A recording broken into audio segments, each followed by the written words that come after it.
오늘 이 디모데전서 후서는 목회 서신이잖아요. 바울이 이제 젊은 목회자 디모데에게 쓴 편지이고, 바울이 교회에 보냈던 그 편지들은 거룩하고 온전한 교회를 세우기 위해서 바울이 그동안 편지를 보냈었고, 그 교회 거룩하고 온전한 교회를 세우기 위해서 바울이 한 일이 무엇입니까?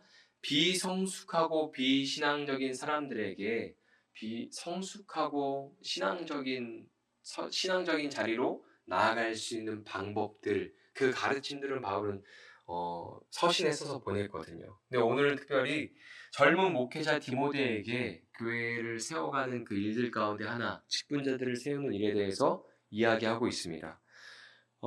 특별히 오늘은 이 디모데전서 3장에서는 교회를 섬기는 직분자를 세울 때 어떠한 덕목을 살펴봐야 하는지 가르쳐주고 있습니다.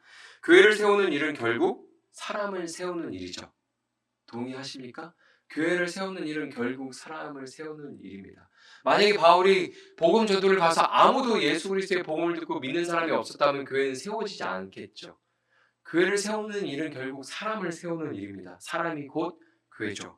교회가 건강하게 세워지고 복음 사역을 감당하기 위해서는 거룩하고 신실한 믿음의 사람을 세우는 것이 굉장히 중요하죠. 국가나 기업이 인재를 양성하는 그 일들에 왜 힘씁니까? 기업에 국가의 인재가 없으면 나라가 망하고 기업이 망하기 때문이죠. 한국에서 왜 법적으로 학업이 의무입니까? 학업이 의무만 아니면 우리가 좀 더 자유로웠을 텐데 왜 법적으로 학업이 의무입니까? 어린 자녀들이 공부하고 배움을 통해서 꿈을 갖고 인재를 양성해서 어떤 나라의 국력을 강하게 하기 위해서죠. 교회도 마찬가지입니다. 사람을 세우는 것이 건강한 교회를 세우는 일이죠. 그래서 굉장히 중요합니다. 교회가 세속적으로 더럽혀지고 세상에서 욕을 먹는 것도 누구 때문입니까? 성경 때문에 그러진 않잖아요. 그렇죠? 사람 때문이잖아요. 교회가 거룩하고 신실한 믿음의 사람을 세워가는 것은 매우 매우 중요한 사역입니다. 당시 초대교회에서 감독과 장로가 구분되지는 않았어요. 당시의 초대교회에서 감독과 장로가 구분되지 않았습니다. 말씀을 가르치고 성도를 돌보는 목회자를 감독이나 장로라고 불렀습니다. 초대교회 후기에 가서야 감독과 장로의 어떠한 그런 직분을 구분했다고 해요. 여기에서 오늘 말씀에서 언급하는 감독은 오늘날 목회자를 말합니다. 말씀을 가르치는 사람을 말하는 거예요. 오늘 본문 1절에서 2절 말씀 같이 한번 읽어볼까요? 시작! 미쁘다 이 말이여 곧 사람이 감독의 직분을 얻으려 함은 선한 일을 사모하는 것이라 하미로다.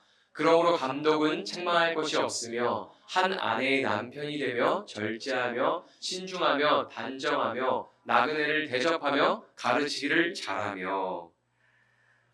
여기에서 제 눈에 가장 먼저 들어오는 것, 감독은 책망할 것이 없으며. 이게 목회 서신이잖아요. 근데 목회자가 목회 서신에 대해서 지금 설교를 해야 되잖아요. 얼마나 지금 마음이 불편하겠습니까? 감독은, 목회자는 책망할 것이 없어야 된대요. 저희가 책망할 게 없겠어요? 책망할 게 있겠죠. 바울은 감독은 책망할 것이 없어야 된다고 말하고 있습니다. 디모데에게 권면하는 내용을 보면 감독의 자격의 덕목에 대해서 말하고 있는데, 감독은 선한 일을 사모해야 되고 책망할 것이 없어야 된대요. 선한 일을 사모하는 것도 기본이고 책망할 것이 없는 것도 기본이에요. 거기서 시작하는 거예요, 감독은. 그렇다면 어떤 부분에서 책망할 게 없어야 할까요? 첫 번째, 성생활에서 책망할 게 없어야 합니다. 2절을 보면 책망할 게 없어야 된다고 말하면서 한 아내의 남편이 되며 라고 말하고 있습니다.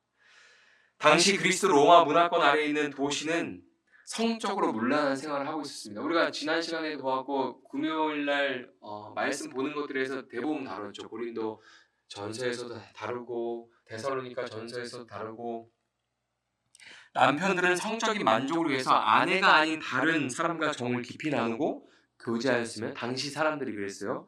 노예나 창녀를 통해 성적인 만족을 누리기도 했습니다. 남자들이 그것을 흠으로 생각하지 않았어요. 한 여자만 데리고 살면, 이게 지금 그 시대에 맞춰서 말하는 거예요. 제가 그렇게 생각하는 게, 한 여자만 데리고 살면 오히려 반대로 정말 거룩하고 신실하게 잘 산다라고 하는 게 아니라 왜 저렇게 살아? 이렇게 생각하는 그런 시대의 흐름 속에서 산 거예요. 남편들은 어떤 정을 깊이 나누고 교제하는 여자를 두고 있었고 대부분, 그리고 어떠한 노예나 창녀를 통해 성적인 만족을 누리고 싶을 때 그런 일들을 즐겼어요. 오히려 그 시대 속에서 남편이 다 한 여자 이외의 다른 여자들과 성적인 어떤 그런 유의를 누리는 것을 흠으로 생각하지 않는 시대였어요. 아내는 자녀를 그냥 돌보고 집을 관리하는 그런 존재로 생각을 했습니다. 그런데 그런 시대에서 성경적인 건강하고 아름다운 가정을 보는 것은 모래밭에서 바늘을 찾는 것과 같았겠죠. 당시 사람들은 쉽게 이혼하였고 간통과 동성애 등 성적으로 문란한 시대를 살고 있었어요. 그런 시대적 배경 속에서 교회를 섬기는 감독은 어떤 사람이어야 합니까? 성생활에 책망할 게 없어야 합니다. 성적으로 문란한 시대 속에서 목회자는 한 아내의 남편으로 살아야 했어요. 더러운 시대의 흐름을 따라서 사는 게 아니라 하나님 말씀 안에서 살아야 합니다. 오늘날 한국교회에서 가장 많이 들려오는 안타까운 소식이 무엇입니까? 목회자의 성스캔들이지 않습니까? 성스캔들이 제일 많지 않습니까? 최근에도 뭐 이렇게 뭐 이슈가 떠서 막 뉴스로 나오더라고요.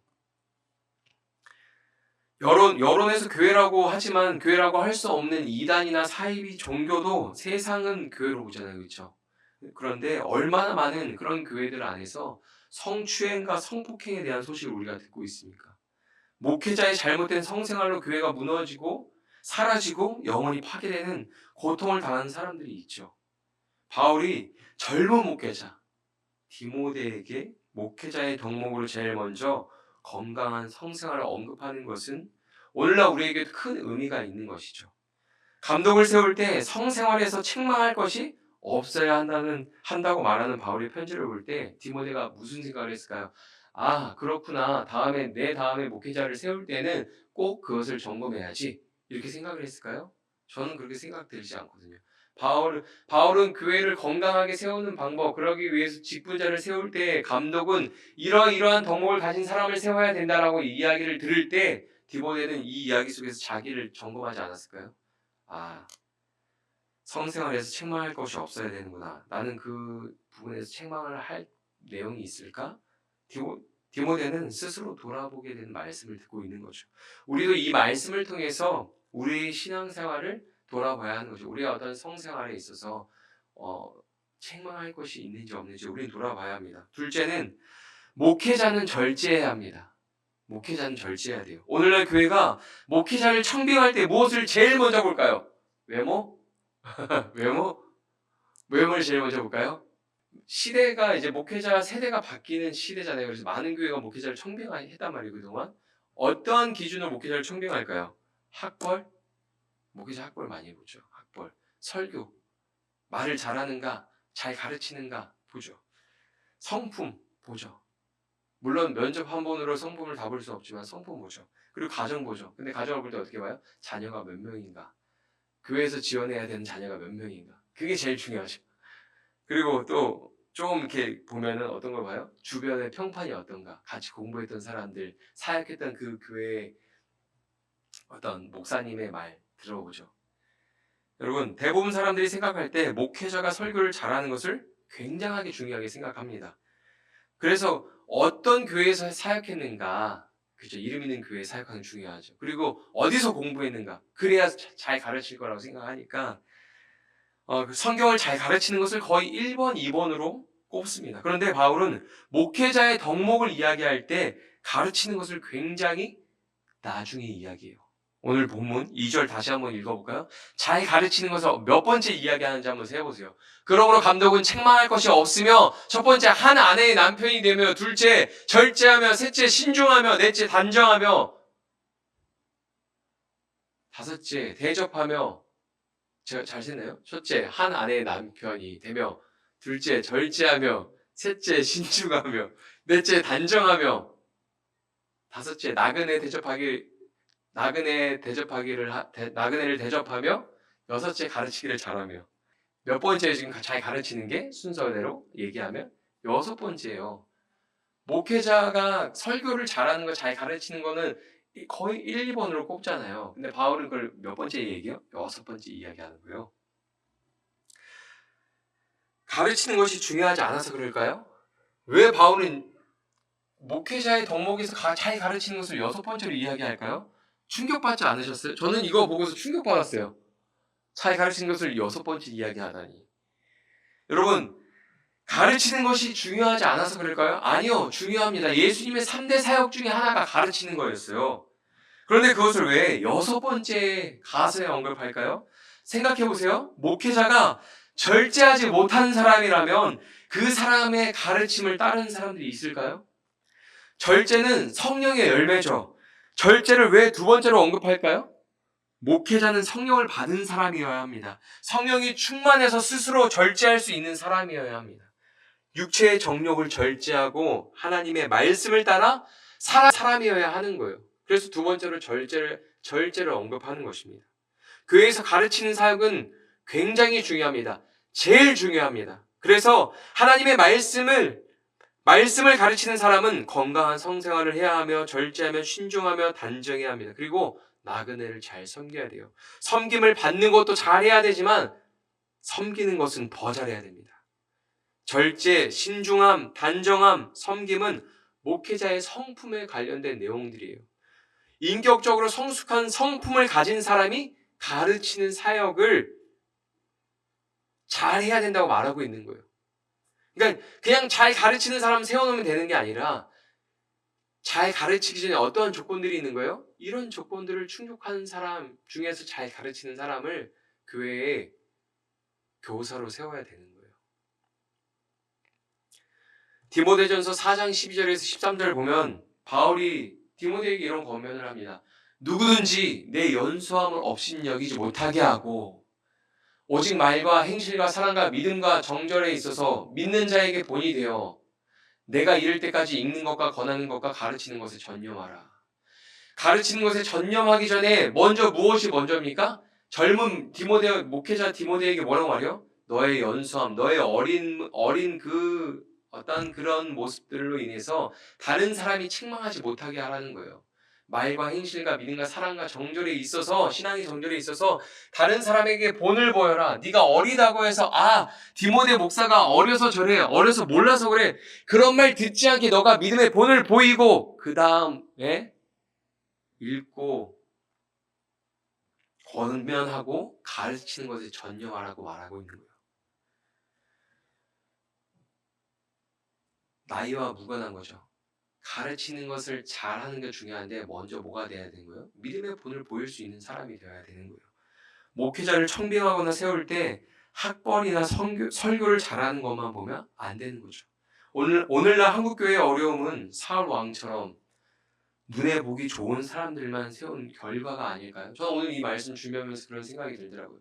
한국교회의 새로운 목회자를 청빙하고 세울 때 사울 왕처럼 보기 좋은 사람들, 눈으로 보기 좋은 사람들, 말 잘하는 사람들, 그런 사람들을 세운 결과가 한국교회의 어려움을 만든 것은 아닐까. 성도들의 욕심이 성경적인 가르침을 따라서 목회자를 세운 게 아니라 세상의 방법을 따라서 사람들의 눈에 보기 좋은 대로 목회자를 세워서 교회가 어려움 당하는 건 아닐까. 교회가 거룩함을 잃어버린 건 아닐까. 그런 생각이 들더라고요. 여러분, 감독은 가르치기를 잘해야 한다고 하는데 무엇이 가르치는 것일까요? 말씀대로 살고 말씀을 바르게 가르치는 게 잘 가르치는 것이죠. 말을 잘하는 것과 성경을 잘 가르치는 것은 다릅니다. 제가 예전에 청년들을 가르칠 때 한 청년이 나눔할 때 이런 이야기를 하더라고요. 한창 그때 말 잘하는 게 유행이었어요. 모든 사람이 다 말을 잘하고 싶어 했고 뭐 TV나 유튜브에 보면 말 잘하는 분들이 나와서 강연하는 게 엄청 인기였어요. 그래서 당시에 스피치 학원에 많은 사람들이 몰려들었던 그 시기였습니다. 코로나 그 시기 앞뒤로 한 청년이 이런 고민을 해요. 저도 말을 좀 잘하고 싶어요. 근데 제가 그 청년한테 뭐라고 이야기했냐면 형제님은 말을 못하지 않아요. 말을 잘합니다. 말을 많이 해야 술술술 해야 잘하는 게 아니라 불필요한 말을 하지 않는 게 말을 잘하는 거예요. 근데 형제님은 불필요한 말을 하지 않고 정말 필요한 말들만 하잖아요. 그게 말을 잘하는 거예요. 제가 그렇게 이야기했거든요. 근데 설교도 말을 잘한다고 해서 성경을 잘 가르치는 게 아니잖아요. 하나님의 말씀대로 살고 말씀을 바르게 가르치는 게 오늘 말씀에서 이야기하는 잘 가르치는 것이죠. 디모데전서 가르침을 잘하는 사람이어야 된다고 말한 후에 이런 내용을 언급합니다. 3절, 오늘 본문 3절입니다. 같이 읽어볼까요? 시작! 술을 즐기지 아니하며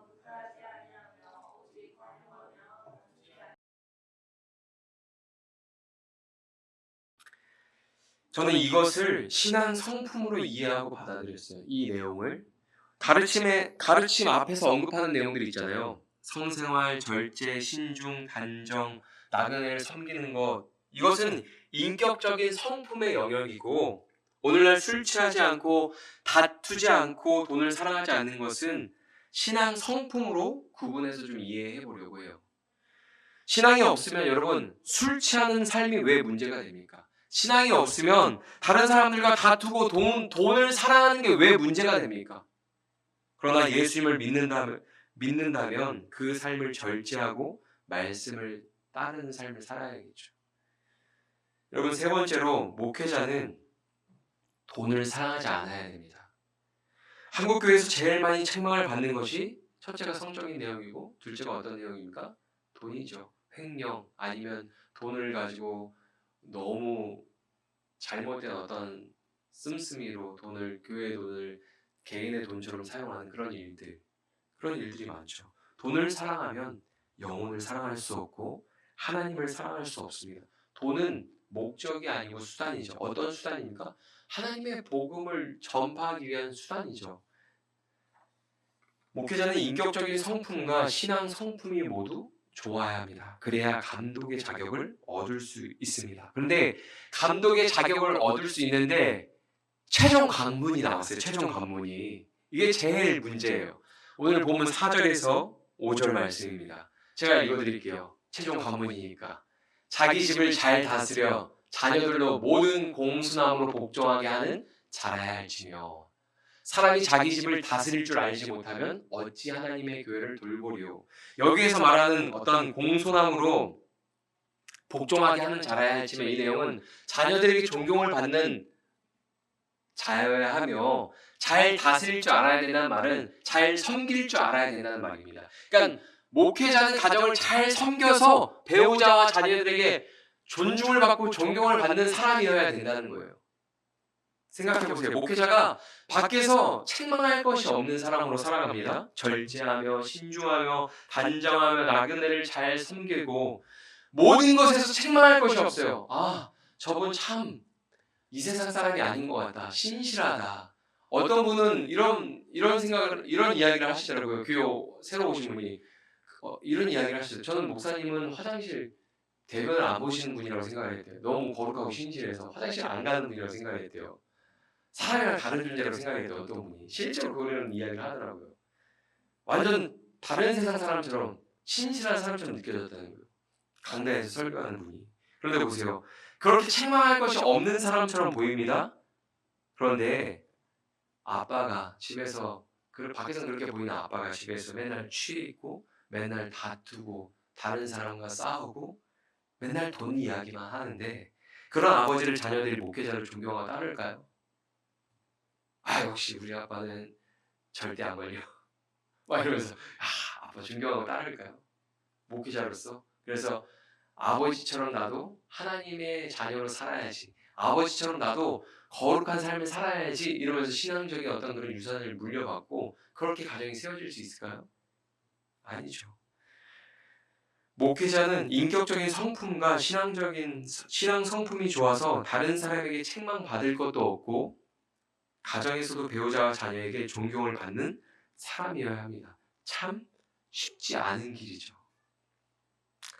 이런 이야기를 들으면 이제 설교할 때 목회자는 긴장을 하면서 설교하지만 앉아서 듣는 성도들은 역시 목회자들이 문제야 막 이러면서 들을 수 있거든요. 근데 생각해 보세요. 목회자가 아니어서 다행이다? 아니죠.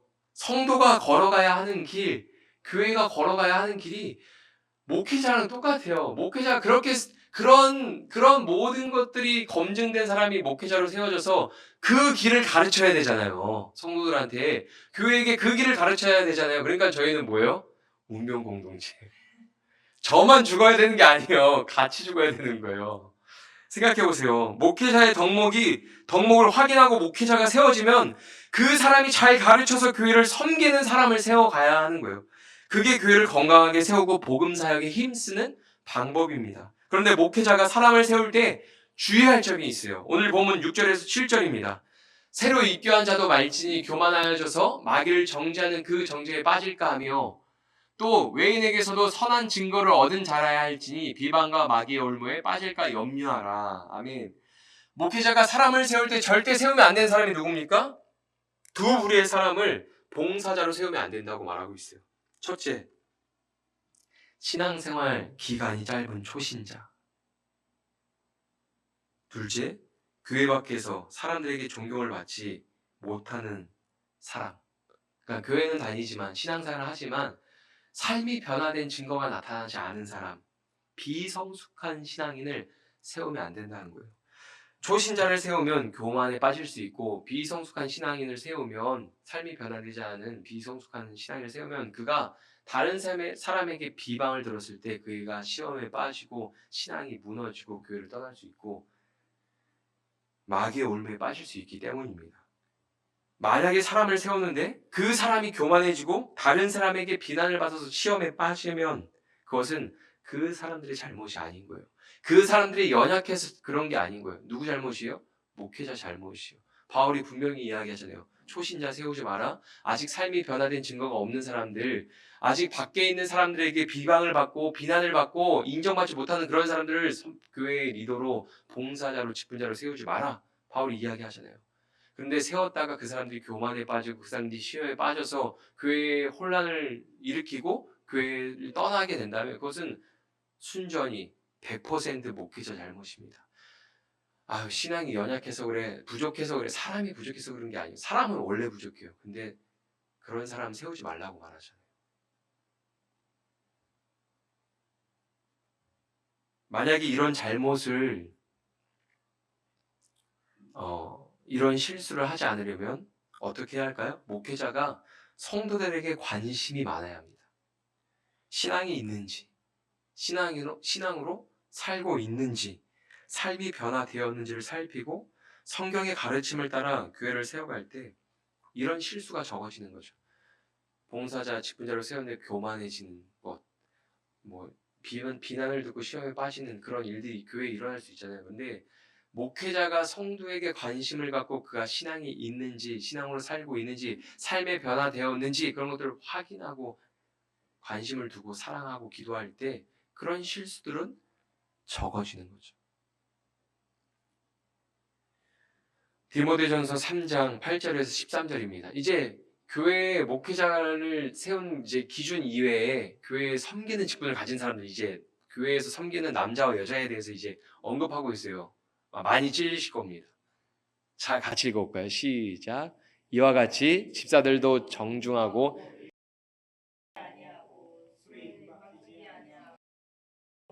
탐하지 아니하고 깨끗한 양심의 믿음의 비밀을 가진 자라야 할지니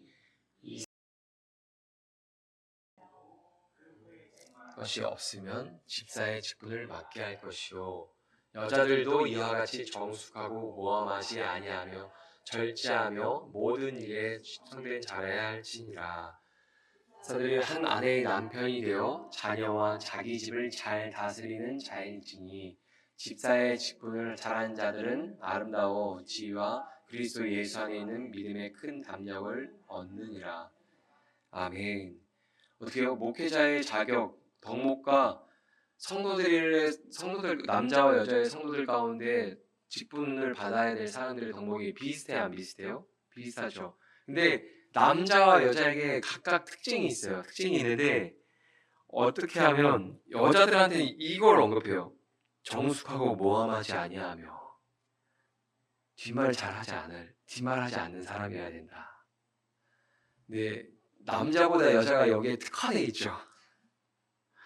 속으로 모임할 때 집사님들, 권사님들 은혜 나누다가 갑자기 어떤 거에 꽂히면 설교 시간에 받았던 은혜 다 까먹고 그동안 마음에 쌓였던 어떤 안 좋은 이야기들을 모함이라고 생각하지 않고 이제 나의 치료 시간이다라고 생각하면서 이야기하죠.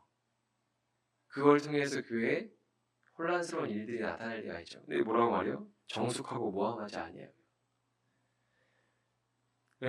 남자들에 대해서 어떻게 이야기해요? 한 아내의 남편이 되고 뭐 똑같아요. 집을 잘 다스리는 자여야 해야 된다. 남자와 여자의 특징에 대해서 바울이 언급하면서 어떠한 대상이 교회를 섬기는 사람이 되어야 하는지 이야기하죠. 교회를 섬기는 직분은 남자나 여자나 동일한 조건을 갖춰야 합니다. 일구이연, 한 입으로 두말하지 않아야 되고 더러운 이익을 챙겨야 되지 않고 깨끗한 양심과 깊은 신앙심으로 책망할 것이 없고 가정에서도 존경을 받는 사람이어야 되는 거예요. 가정에서 나 때문에 괴로워하는 사람이 없어야 되는 거죠. 다행이다. 나는 봉사하지 않고 있는데 그래도 나는 괜찮겠지. 이렇게 생각하면 안 되는 거예요. 모든 신앙인은 여기에 다 해당되는 거예요. 나 때문에 가정에서 괴로워하는 사람이 없어야 되는 거예요. 예수님을 믿는다면, 예수님을 닮은 목회자를 세웠다면 목회자를 닮은 성도들이 나오겠죠. 다 온 교회 성도들이 함께 목회자 예수님을 닮아가야겠죠. 교회를 섬기는 목회자, 장로, 집사 모든 사람은 가정에서 존중을 받는 자가 되도록 가르치고 양육해야 됩니다. 교회는 교회에 순종하고 일 잘하는 사람을 세우는 것이 아니죠. 교회 일을 잘하고 교회에 순종하는 사람을 세우는 것이 아니라 하나님의 부르심을 받은 한 사람을 세상과 가정과 교회에서 책망할 것이 없는 성숙한 신앙인으로 세워가는 게 교회가 할 일입니다. 성도의 신앙생활을 확인하고 책망할 게 없으면 교회를 섬기는 직분을 줘야 합니다. 그렇게 섬기는 직분을 잘 감당하면 하나님이 기뻐하시는 삶을 살면 어떻게 될까요? 믿음이 견고해지는 거예요. 그게 디모데전서 3장 15절 16절에 나오는 말씀 내용입니다. 같이 읽어보겠습니다. 시작. 만일 내가 지체하면 너로 하여금 하나님의 집에서 어떻게 행하여야 할지를 알게 하려 함이니 이 집은 살아계신 하나님의 교회요 진리의 기둥과 터니라. 크도다 경건의 비밀이요 그렇지 않다 하는 이 없도다. 그는 육신으로 나타난 바 되시고 영으로 의롭다 하심을 받으시고 천사들에게 보이시고 만국에서 전파되시고 세상에서 믿음 바 되시고 영광 가운데서 올려지셨느니라. 아멘. 여러분, 교회는 뭐라고 말하고 있습니까? 하나님의 집입니다. 그리고 우리의 가정은 우리의 가정은 어떤 곳이요? 작은 교회죠.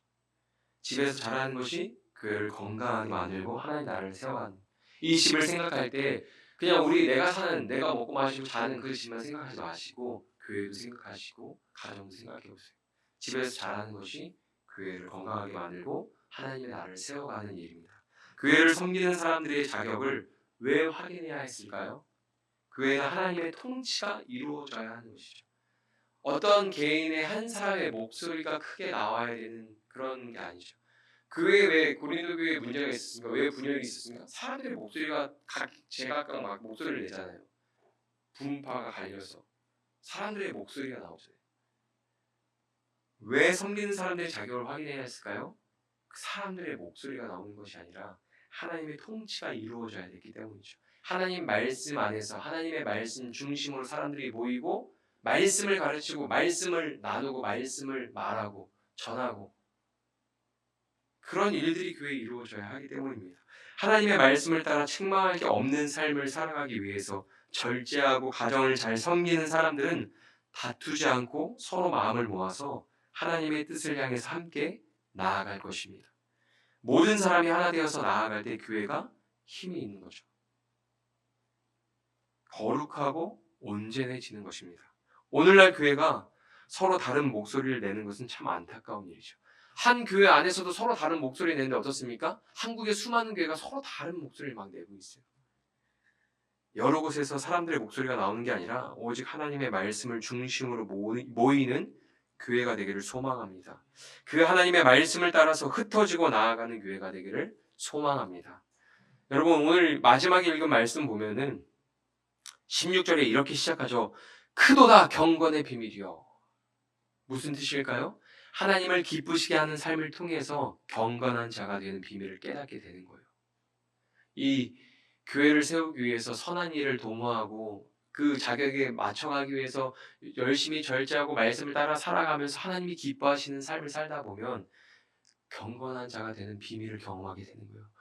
거룩한 성도, 거룩하고 신실한 그런 믿음의 사람이 되어져 가는 그런 비밀을 경험하게 되는 겁니다. 위에서 언급했던 쭉 언급했던 섬기는 자의 덕목이 충족되어지는 것을 경험하게 되는 거예요. 어떻게 할 때요? 하나님이 기뻐하시는 삶을 살려고 할 때, 집에서 잘하자. 집에서 잘할 때, 교회에서 가정에서 잘할 때 그러한 사람으로 세워져 가는 거예요. 가끔 교회에서 이런 말을 하는 분들이 있습니다. 아유, 하나님한테만 잘하면 돼. 사람을 기쁘게 하는 것보다 하나님을 기쁘게 해야 돼. 그게 더 중요해. 그 나머지 문제는 다 하나님이 해결해 주셔. 이렇게 이야기하는 분들 가끔 있어요. 제가 보니까 많은 말이지만 하나님은 배우자, 자녀, 이웃에게 잘하고 그들의 기쁨이 되라고 하십니다. 하나님은 그것을 기뻐하십니다. 자녀된 우리가 세상에서 가정에서 책망받지 않고 존경을 받는 자가 되는 것을 하나님은 기뻐하십니다. 여러분 그러지 않겠어요? 우리의 자녀들이 세상에 가서 학교에 가서 막 무시당하고 존경받지 않고 인정받지 못하고 있으면 우리가 속상하지 않겠어요? 하나님도 똑같습니다. 자녀된 우리가 세상에서 가정에서 하나님의 자녀를 존경받지 못하고 존중받지 못하면 하나님도 기뻐하지 않으시죠. 여러분 집에서 잘하자. 집에서 잘하자. 우리 속으로 이렇게 생각합시다. 속으로 외칩시다. 집에서 잘하자. 네, 뒤에서 사모님 정말 이렇게. 자, 우리 서로 다시 한번 인사했으면 좋겠습니다. 집에서 잘하자. 예. 하나님의 집에서 작은 교회인 우리의 가정에서 여러분 말씀을 따라 잘 하시기 바랍니다.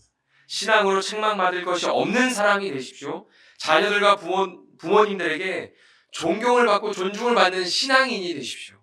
하나님이 기뻐하시는 삶을 살아가십시오.